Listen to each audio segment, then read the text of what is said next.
Hi అండి. మనం champions ట్రోఫీలో పాల్గొంటున్న జట్లన్నిటి గురించి ఎప్పటికప్పుడు మాట్లాడుకుంటున్నాం. ఇవాళ ఛాంపియన్స్ ట్రోఫీ స్టార్ట్ అయిపోతుంది. ఈరోజు పాకిస్తాన్లో కరాచీలో మ్యాచ్ స్టార్ట్ అవబోతుంది. కివీస్కి అలాగే అంటే న్యూజిలాండ్కి పాకిస్తాన్కి మధ్య. మరి పాకిస్తాన్ అవకాశాలు ఎలా ఉన్నాయి ఈ ఛాంపియన్స్ ట్రోఫీలో అనే దాని గురించి ఇప్పుడు మాట్లాడుకుందాం. మాట్లాడుకునే ముందు దిస్ ఇస్ త్వరగా శ్రీరామ్, క్రికెట్ అనలిస్ట్. అలాగే మన ఛానల్ వేదాంత ఛానల్ అందరూ సబ్స్క్రైబ్ చేసుకోండి. At the same time bell icon నొక్కండి. బెల్ ఐకాన్ నొక్కితే ఎప్పటికప్పుడు మీకు వీడియోలు అప్లోడ్ అయినప్పుడల్లా మీకు అప్డేట్స్ వస్తూ ఉంటాయి. అట్ ది సేమ్ టైం క్రికెట్కి వేదాంత ఛానల్లో అన్ని రకాల వీడియోలు వస్తూ ఉంటాయి, క్రికెట్ మాత్రమే కాకుండా. లేదు మాకు క్రికెట్ మాత్రమే కావాలంటే క్రికెట్ వేదాంత ఛానల్ కూడా ఉంది, అది కూడా సబ్స్క్రైబ్ చేసుకోండి. దాన్ని కూడా బెల్ ఐకాన్ నొక్కండి. Thank you very much. Pakistan జట్టు ఇప్పుడు లాస్ట్ టైం ఛాంపియన్స్ ట్రోఫీకి ఛాంపియన్స్ లాస్ట్ టైం జరిగినప్పుడు కొంచెం షాకింగ్ న్యూస్. పాకిస్తాన్ అంతకుముందు ఎప్పుడు గెలవలేదు. అది కూడా ఎవరి మీద గెలిచారు? ఇండియా మీదే గెలిచారు. ఆ మ్యాచ్ అందరికీ గుర్తుంటుంది ఖచ్చితంగా, ఎందుకంటే అదొక భయంకరమైన పీడకల. కరెక్ట్ టైంలో మెయిన్ బ్యాట్స్మెన్కి అవుట్ అవడం, అది కూడా బుమ్రా బౌలింగ్లో అవుట్ అవ్వడం, ఆ అవుట్ అయిన బాల్ నో బాల్ అవ్వడం, ఆ తర్వాత ఆ బ్యాట్స్మెన్ అద్భుతంగా ఆడి పాకిస్తాన్ని గెలిపించడం, ఇవన్నీ జరిగినాయి. అదొక పీడకల మనకి. సరే, ఎనీవే, ఇప్పుడు పాకిస్తాన్ 19వ తారీఖు అంటే ఈరోజు కివీస్ తోటి కరాచీలో మ్యాచ్ ఆడుతుంది. తర్వాత 23వ తారీఖు భారత్ పాకిస్తాన్ మ్యాచ్, మొత్తం ప్రపంచం అంతా ఎదురు చూసే భారత్ పాకిస్తాన్ మ్యాచ్ 23వ తారీఖు దుబాయ్లో జరగబోతుంది. తర్వాత 27వ తారీఖు బంగ్లాదేశ్ తోటి రావల్పిండితో మ్యాచ్ ఆడుతుంది పాకిస్తాన్. అంటే గ్రూప్ ఏలో ఉంది. ఈ గ్రూప్ ఏలో పాకిస్తాన్, ఇండియా, బంగ్లాదేశ్, న్యూజిలాండ్, ఈ 4 జట్లు ఉన్నాయి. సో ఈ 3 మ్యాచ్లు ఆడబోతుంది. పాకిస్తాన్కి ఉన్న అడ్వాంటేజ్ ఏంటి, డిసడ్వాంటేజ్ ఏంటి అనేది మాట్లాడుకునే ముందు అసలు ఆ టీంలో ఎవరెవరు ఉన్నారని చూస్తే ఫకార్ జమాన్ అలాగే ఉస్మాన్ ఖాన్, వీళ్ళిద్దరు బహుశా ఓపెనింగ్ చేయొచ్చు. అంటే మొన్న ఈ మధ్య ట్రై సిరీస్లో అదే న్యూజిలాండ్ తోటి సౌత్ ఆఫ్రికా తోటి జరిగిన ట్రై సిరీస్లో బాబర్ ఆజం ఓపెనింగ్ చేశాడు. అయితే బాబర్ ఆజం పెద్దగా ఫామ్లో లేనట్టున్నాడు ఇప్పుడు. సరే, మరి బాబర్ ఆజం ఓపెనింగ్ వస్తాడా రాడా చూడాలి. బాబర్ ఆజం కనుక ఓపెనింగ్ వస్తే ఉస్మాన్ ఖాన్కి ప్లేస్ ఉండకపోవచ్చేమో. మరి ఉస్మాన్ ఖాన్ కనుక ఓపెనింగ్ చేస్తే మళ్ళీ తర్వాత తాహిర్ లాంటి వాళ్ళు ఎవరినో పక్క తప్పిస్తారేమో చూడాలి. ఎనివే, ఫకార్ జమాన్ ఉన్నాడు, బాబర్ ఆజం ఉన్నాడు. సరే, ఓపెనింగా లేదంటే వన్ డౌనా బాబర్ ఆజం. దాని తర్వాత షకీల్, దాని తర్వాత కెప్టెన్ రిజ్వాన్, దాని తర్వాత సల్మాన్, తర్వాత ఖుష్దిల్ షా, తాహిర్, తర్వాత షహీన్ ఆఫ్రీది, తర్వాత నజీం షా, తర్వాత హారిస్ రవూఫ్, అబ్రార్ అహ్మద్.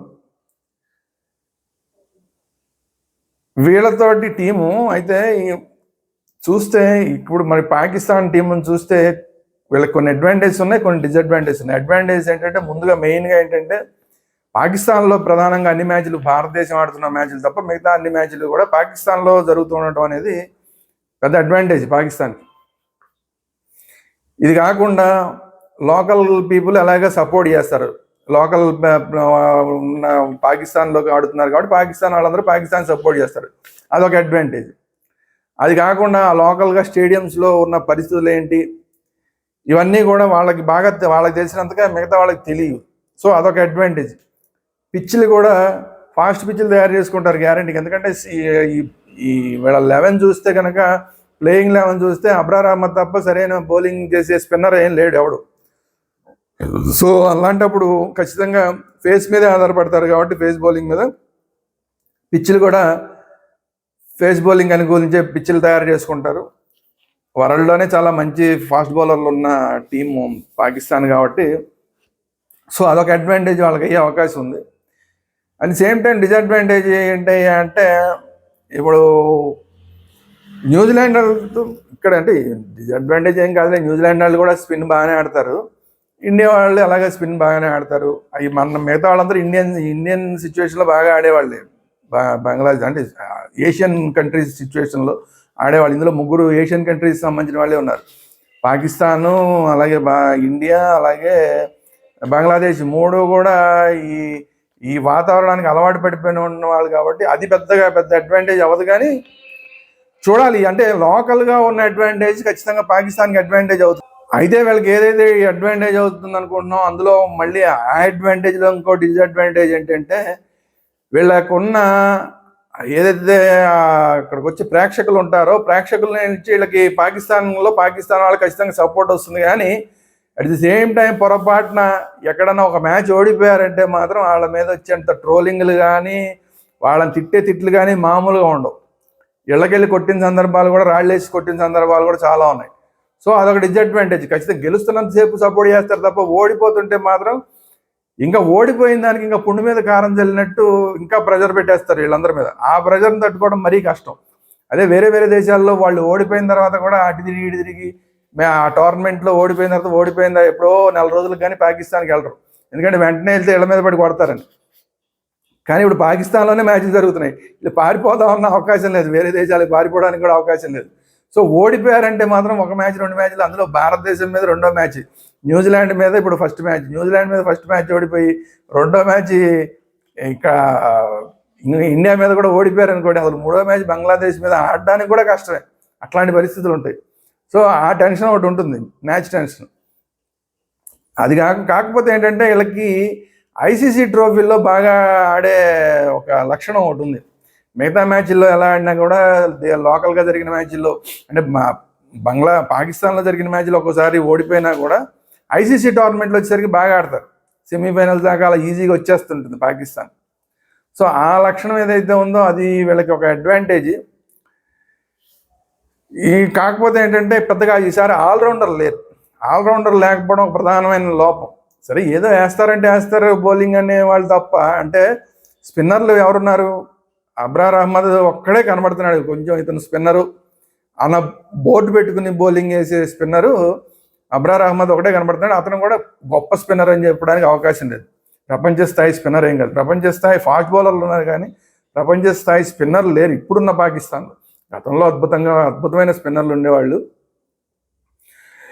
అసలు ఆ రోజులే వేరు. అప్పుడు మొత్తం ఫాస్ట్ బౌలింగ్ ఎలా ఉంటుందో స్పిన్ బౌలింగ్ కూడా అంత గొప్పగా ఉండేది పాకిస్తాన్. ఇప్పుడు ఆ స్పిన్ బౌలింగ్ పాకిస్తాన్లో కనిపించట్లేదు.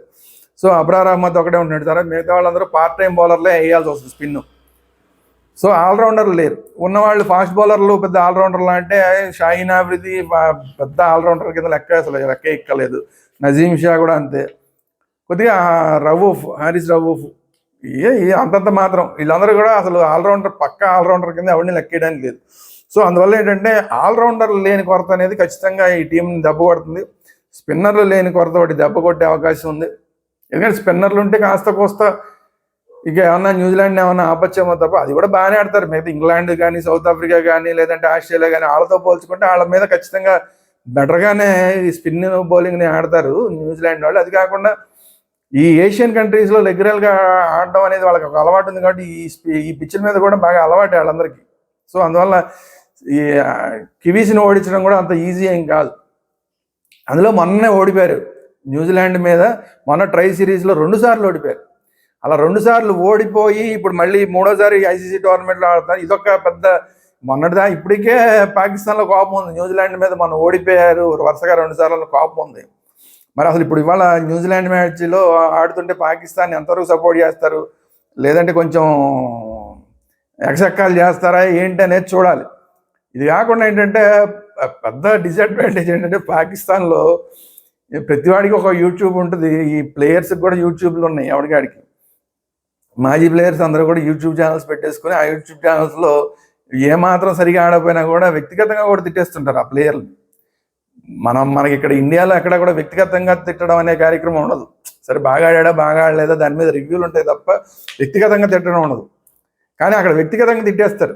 ఎందుకు వసీం అక్రమ్ లాంటి వాళ్ళే 10 కేజీలు తిన్నారు దున్నపోతలాగా, మరి బిర్యానీ తిన్నారు, 10 కేజీల మాంసం తిన్నారు.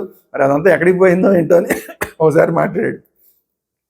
అంటే 10 కేజీలు తింటున్నారు రోజుకు, ఈ మ్యాచ్కి ముందు 10 కేజీలు తింటున్నారు ఒక్కొక్కడు అని చెప్పాడు. అలాంటిది ఇంకా వ్యక్తిగతంగా వెళ్ళిపోతారు.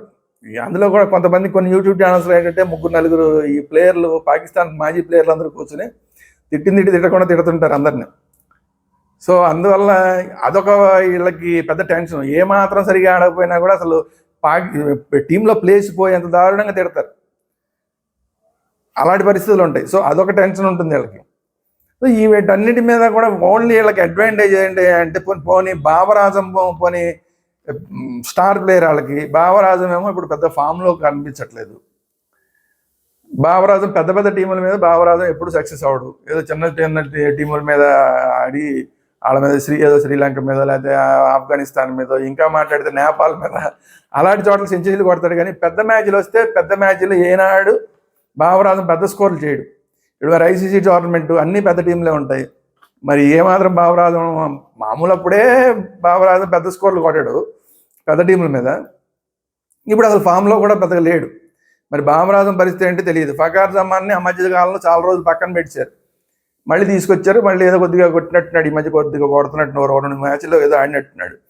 సరే మరి ఫకార్ జమాన్ ఉస్మాన్ ఖాన్ ఏమన్నా ఓపెనింగ్లో కాస్త ఇస్తే, మళ్ళీ బాబర్ ఆజం సరే వన్డేలో ఎలా మామూలుగానే స్లోగా ఆడతాడు, వన్డేలో ఇంకా స్లోగా ఆడతాడు. ఓన్లీ వీళ్ళు ఆధారపడాల్సింది ఏంటంటే కెప్టెన్ రిజ్వాన్ మీదే ఆధారపడాలి బ్యాటింగ్లో.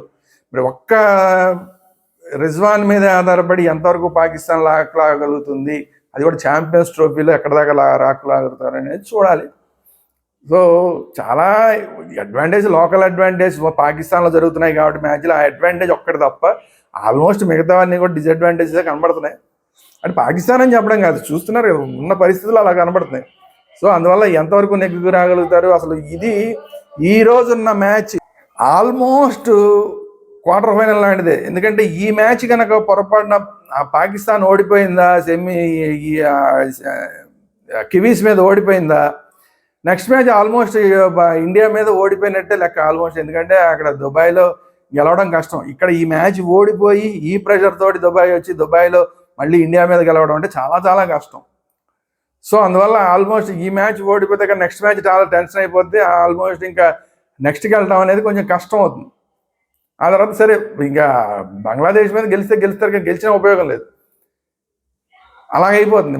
ఉన్న 3 మ్యాచ్ల్లో 2 మ్యాచ్లు ఓడిపోయారు అనుకోండి, అయిపోయినట్టే. సో అందువల్ల ఈ మ్యాచ్ చాలా క్రూషియల్ మ్యాచ్. ఇవాళ ఎవరు గెలిచినా కూడా వాళ్ళకి అడ్వాంటేజ్, ఎవరు ఓడిపోయినా కూడా, కివీస్ ఓడిపోయినా లేదంటే పాకిస్తాన్ ఓడిపోయినా, ఇద్దరు ఎవరు ఓడిపోయినా కూడా చాలా పెద్ద డిసడ్వాంటేజ్. ఎందుకంటే ఇండియాతో మ్యాచ్ అంత తేలిక కాదు ఇద్దరులో ఎవరికైనా. సో అందువల్ల చూడాలి, ఇవాళ మ్యాచ్ చాలా ఇంట్రెస్టింగ్ మ్యాచ్. ఎందుకంటే ఇండియన్ పాయింట్ ఆఫ్ వ్యూలో చాలా ఇంట్రెస్టింగ్ మ్యాచ్. ఎందుకంటే ఎవరు ఓడిపోయినా కూడా అలాగే నెక్స్ట్ మ్యాచ్ మనతో ఆడేటప్పుడు చాలా టెన్షన్ అయిపోతుంది. ఇద్దరికి ఈ గ్రూప్లో చాలా డిసడ్వాంటేజ్ అయిపోతుంది. ఈ మ్యాచ్ ఖచ్చితంగా గెలిచిన వాళ్ళకే మళ్ళీ నెక్స్ట్కి ముందుకెళ్ళే అవకాశం ఉంటుంది, నాకౌట్ దాకా వెళ్ళే అవకాశం ఉంటుంది. లేదంటే ఈ మ్యాచ్లో ఓడిపోయిన వాళ్ళకి, ఈరోజు జరిగే మ్యాచ్లో ఓడిపోయిన వాళ్ళకి ఆల్మోస్ట్ ఇంకా నాకౌట్ స్టేజ్కి వెళ్ళే పరిస్థితి ఉండకపోవచ్చేమో. క్వార్టర్ ఫైనల్కి వెళ్ళే అవకాశం ఉంటుంది, సెమీఫైనల్కి వెళ్ళే అవకాశం ఉండకపోవచ్చేమో, అంటే నాకౌట్ దశకి వెళ్ళే అవకాశం ఉండకపోవచ్చేమో. సో చూద్దాం ఈరోజు మ్యాచ్లో ఎవరు గెలుస్తారు, ఎవరు ఓడిపోతారు ఏంటి అనేది చూద్దాం. ఇది ఈరోజు వీడియో. ఈ వీడియో కనుక మీకు నచ్చినట్టయితే పాకిస్తాన్ అవకాశాలు మీరు ఎలా ఉంటాయని మీరు అనుకుంటున్నారు, మీ అభిప్రాయాలు కామెంట్ రూపంలో తెలియజేయండి. అట్ ది సేమ్ టైం ఒక లైక్ కొట్టండి, ఒక లైక్ కొడితే ఏంటంటే ఎక్కువ మందికి వెళ్తుంది ఈ వీడియో. సో అందువల్ల ఒక లైక్ కొట్టండి, ఒక కామెంట్ చేయండి, అట్ ది సేమ్ టైం ఒక షేర్ చేయండి. షేర్ చేసినా కూడా ఎక్కువ మందికి ఈ వీడియో వెళ్ళే అవకాశం ఉంటుంది. సో మన ఛానల్ వేదాంత ఛానల్ని, అలాగే క్రికెట్ వేదాంత ఛానల్ సబ్స్క్రైబ్ చేసుకోండి. At the same time bell icon నొక్కండి. Thank you very much. జై హింద్.